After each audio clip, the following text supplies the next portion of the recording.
Hi peeps.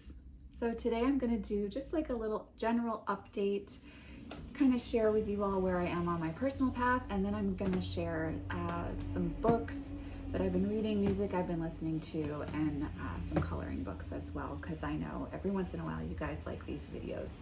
So here we are. Happy fall, happy autumn. If you're like me and this is your favorite time of year, I hope you're enjoying the weather wherever you are. As I said in my last video on the decks that I've been working with for early autumn energy, I have been working with Santa Muerta a lot, and I've also really started to connect with Kali Ma again for this portion of the Wheel of the Year. I've been dealing with physical loss of someone that I really loved, and you know, they've left their human experience, and also just some shifts in connections. I've definitely been working with the Hermit energy, especially over the last few weeks, and really feeling called to, when I'm not working, spend some time, well, as much time as possible being a single parent on my own. I think we all feel those calls at various times on our paths where, you know, we need to kind of be really insular and go within and be focused on our own inner journey and our spiritual journey as well. So from time to time, I feel like if I don't listen, the universe arranges a little, you know, forced solitude. But this time around, the solitude hasn't been forced. It's something that I've chosen, and it feels really good. And sometimes we need to kind of have an energetic clearing of energies or presences in our life that aren't really resonating for us anymore. And so if you're finding that on your journey as well, just know that you're not alone. It's something that, I don't know, those type of energetic clearing and cleaning out, we have to do that sometimes, right? Especially when we're going through a period of transformation and growth. So I've definitely been feeling that. Wasn't thinking my September and October were going to be quite the way they've turned out to be, but I'm really honoring my need to work with the Hermit energy, the Eight of Cups energy, and have time alone.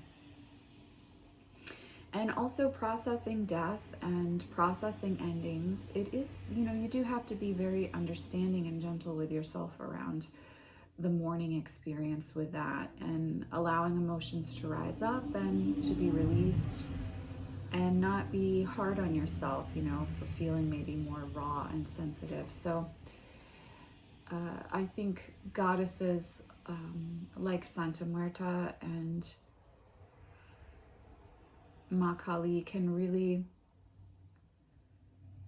there's something about that kind of energy of dark deity that I think people, you know, when you look at it from the outside, if you're not drawn to shadow realms, it can seem really like confronting, that those energies, those faces of deity must be really dark, and maybe harsh, scary. But really what I've found is goddesses like Santa Muerta, Kali Ma, while they will help you to see what's out of alignment for yourself and how you need to realign, they're actually deeply compassionate and loving beings. So if you're going through a time of, you know, maybe loss when it comes to friendships or connections or relationships in your life, then those goddesses can really hold a space. And those gods can too, you know, working with dark male deity as well can also be a really compassionately loving space, believe it or not. So that's what I've been exploring on my personal path. And really letting my practice be about the inner realm and working with my deity at a very personal level. So, it's not really about occult research or book learning right now. It's much more about talking to my gods and walking with my gods. And one thing I do find really such like a balm to the soul is redoing altar space. When you have those times of transition and you're going within. I find that redoing my altars really helps me to get reconnected to like where I'm actually at currently and the deity that I'm working with. And so I did spend some time last weekend really allowing myself to take as long as I needed redoing the altar, the main altar in our house. And gosh, that felt so good. That felt so good. And my son, Vincent, is very, understanding that stones and crystals and decks and feathers and all kinds of things are kind of all over for a little while we listen to some music and feel into the hum of the energy that we're currently connected with. And I do think, and I'll probably do a video on the channel about coming back into alignment for ourselves when we feel that we're out of alignment. But I do really find that being able to feel into that hum that I was just talking about, you could call it a vibration if you want to, being able to feel into that vibration and that hum when it comes to energetically what you're connected with, helps you to also realize that from a source perspective, that you're not always alone. And that's very comforting at times when you're experiencing maybe loss or feeling that you are alone. To know that there is this hum, this energy that surrounds you, that you're connected with, that's working with you, and is also witnessing you just as you are witnessing it, that can be really, really healing. Or maybe healing's not the right word, comforting. So to me, I see that hum as something very elemental, because I do look at the land as having a spirit and being alive. And so connecting in with the elements and connecting in with my gods is something that's very, very much a balm to the soul during times like this. So enough life update stuff. I also find a balm to the soul books. And so I wanted to talk a little bit about what I'm reading. I actually just finished reading Nothing But Blackened Teeth by Cassandra KHAW. I read it through August and the beginning of September. This is a really great book. I love when I read a book and I discover words that I don't know. And this is one of those books. So this is a horror novel. It's not super long, so if you're looking for something short and sweet, this might fit the bill for you. But it is a horror novel, so if you're not into that genre, you're not going to enjoy this. But that being said, I love the artist's voice, and I discovered a lot of words that I didn't know, and that's kind of hard to do for me. Ever since I was little, I've loved words and kind of collected them. And so it's difficult for me to find a book with words that I don't already know, but this one fit the bill for that. So I really enjoyed this. So again, that's Nothing But Blackened Teeth. Again, horror book, excuse me. I didn't say that right. Horror novel, let me say it that way. Come on, Racine. But this was really an enjoyable read. It was a quick read and nice, like take you out of your mind type of read. I really enjoyed this one. So that's Nothing But Blackened Teeth. I also recently purchased, I've kind of purchased it over the summer, but I haven't really had time to sink my teeth into it, as you can tell, until recently. But this is Satanic Feminism by Per Faxneld. Lucifer as a Liberator of Women in 19th Century Culture. And this is a really, really interesting read. It's dense. it's definitely,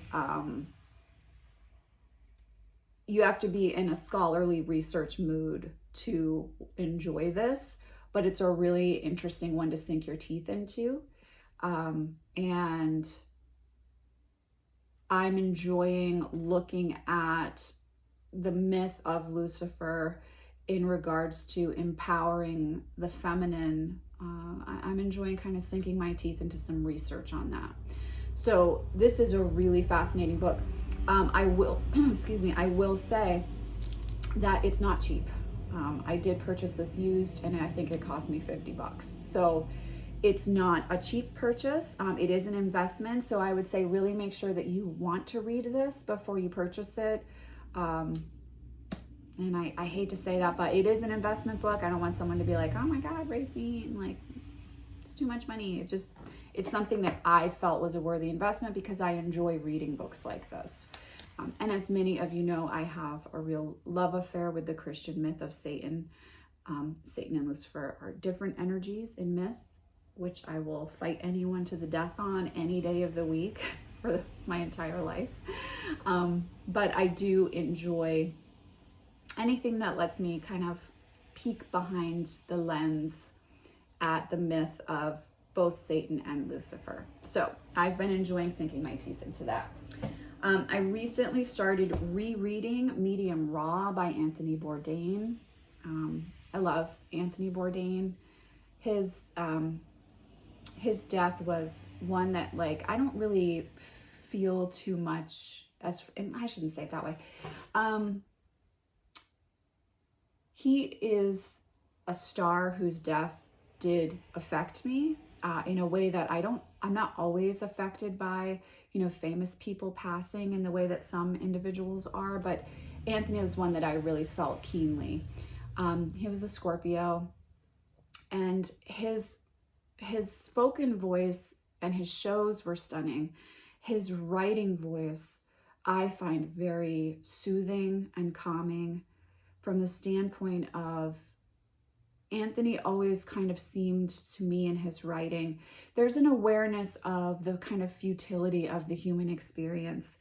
And you are aware that there is depression that Anthony is dealing with, just from his lens, his view of the world, but also his view was very honest and intuitive, I feel, and his writing is just gorgeous. So this is Medium Raw by Anthony Bourdain. I recently started rereading that. Let's see, I might reread this part for you guys. So this is just a small little section here that I always reread. It's chapter 8, Lust. It's page 77 if you are interested in reading it yourself. He says here, it's Christmas time in Hanoi again, and the Metropole Hotel is lit up like an amusement park. In the courtyard, a monstrous white tree with bright red ornamental balls towers over the swimming pool. The decorative palms shine blindingly bright with a million tiny bulbs.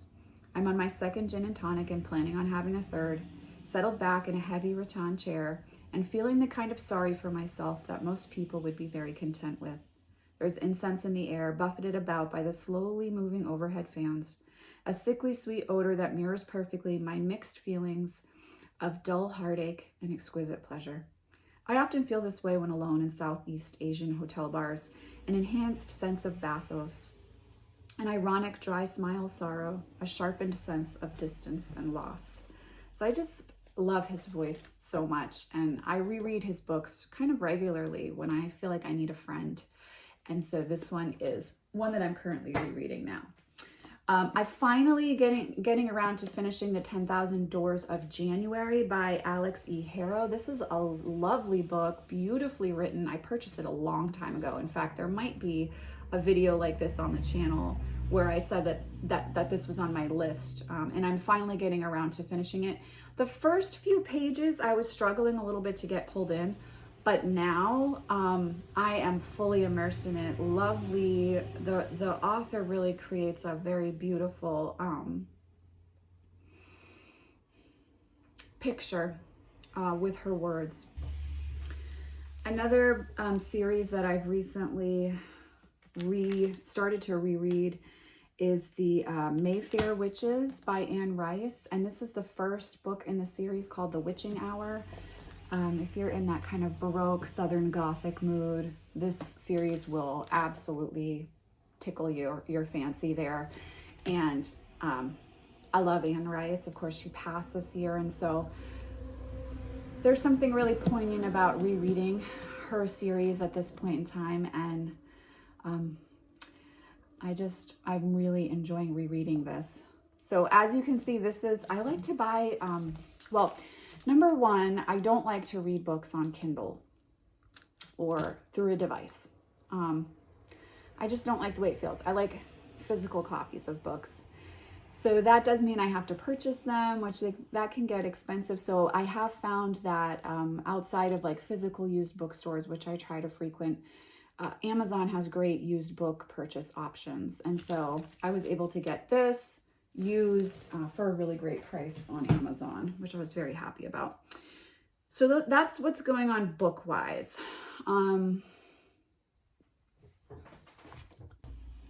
As far as music goes, many of you know I'm a pretty big deathcore fan. I recently got to see Varials and the band Boundaries play live, and they both have new albums out, so I've been enjoying listening to some of the singles from those albums and then starting to work through the albums themselves.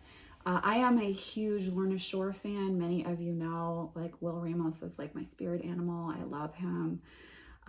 And I also love the guitarist, Adam D'Amico. And they just had a new album come out this week called The Pain Remains, and I'm gonna get a chance to go see them live this weekend. So I'm very much looking forward to that. And I've been listening to The Pain Remains a great deal, just trying to get acquainted to the feel of that album. That album really has a beautiful sonic story. And you want to, I would say, if you do want to give Lorna Shore's The Pain Remains album a try, that you listen to it all the way through and really let like the story arc, yes, lyrically, but also musically, like play out, because it's really, really a stunning album. I think that they did an amazing job. It's a great follow-up to the And I Return to Nothingness EP, and it's just stunning. Like, I can't say enough. I'm super, super excited to get a chance to see them live. And yeah, that's been something that, again, kind of as part of that hermit energy, like getting that time to listen and see live music again has really meant a lot to me and been very nurturing for me. The other album that I've been listening to a lot is Chelsea Wolfe's Pain is Beauty album. It's a really gorgeous album. It has some of my favorite tracks on it. Feral Love, House of Metal, Lone is on here, Sick is on here. I really love this album, but the beautiful thing is that the vinyl editions of this album have been sold out for some time. However, she recently re-released this, and I was able to get my hands on this really cool vinyl. If you're a vinyl collector, you'll know what I mean when I say, like, when you get that really cool colorway, you are stoked. I think I've talked about that on the channel before, and this is no exception at all. I was really, really excited that I was able to get the red and white splatter edition of the Pain is Beauty soundtrack, album, excuse me, not soundtrack. That's what the inside looks like there. It's a great listen. Again, another one that is really worth listening to all the way through. I love Chelsea Wolfe's music, and I'm a really, really big fan of her in general. She's very much pagan focused in her spirituality. She works with tarot a lot, and I love the stories she tells with her music. So I've been listening to her a lot. She's always very comforting for me. I feel like she's a sister. She's a Scorpio as well. So last but not least, because I know this video has been very rambly and gone on, but I know sometimes you guys like those from me. I'm going to just share 2 coloring books that I've recently purchased that I'm excited to start to color in. Some of you may know that I love to color. There's no shame in my coloring game. I really don't care what anybody thinks about the fact that I'm an adult that likes to color. It's very relaxing peaceful experience for me, and I love blending and layering color and just the enjoyable process of working with art in a way that does not feel stressful for me. But the nice thing about this one, so this is Dark Beauty, Mystic, and Fantasy Horror Coloring Book for Adults. There's a whole series. You can get it on Amazon. I think they're like $8. But the nice thing about this coloring book series is that it's actually like goth, dark fantasy based. And so it's really enjoyable for me to color, because I do love my kawaii coloring books and my Hannah Crawls On coloring books. As you guys know, I love them dearly, but sometimes it's nice to color dark art. As you can see, most of the artwork in my home and on my walls is dark and goth focused. So this is one that I'm really looking forward to getting a chance to work with. And then the other one that I purchased recently is the Coloring Heaven's Bad Girls Halloween special. If you are, how do I want to say this? Like, if you enjoy coloring and you're stateside, it's worth ordering Coloring Heaven, even though it's coming from overseas in England. It's totally worth it. It's totally worth it. They don't charge you for shipping, and the quality of the paper in the Coloring Heaven series is great, and you also get introduced to new artists. And the reason why I was especially excited to purchase this one is I really like, and I apologize because I'm probably going to butcher the artist's name, Yuriko Shiro. I really like their artwork. So of course this is the Halloween edition. Of course I was going to get it, but also I really enjoy this artist's artwork, and they're one of the featured artists. There's a whole group of them that are included here, so you kind of get like all kinds of different art styles. And it's nice to try your hand at something sometimes that you might not want to purchase a whole coloring book of. This is another artist. So very excited to work with this. Hold on a sec. Sorry, dealing with a little bit of a cold here. And here's another example of some artwork there. So yeah, I'm really stoked to work with both of these. And I love, like, just in the evening, especially in the fall and winter, after I feed my son dinner, just sit down and color for a little while with some music on while he finishes up his homework. It's just really enjoyable. So I'm looking forward to coloring in both of these throughout October and November, because it fits my mood perfectly right now. But that's been my little show and tell and witchy chat. I hope you are all doing well out there in the world. Please know I am sending you, as always, so much love and many blessings, and I will see you in the next video. Take care.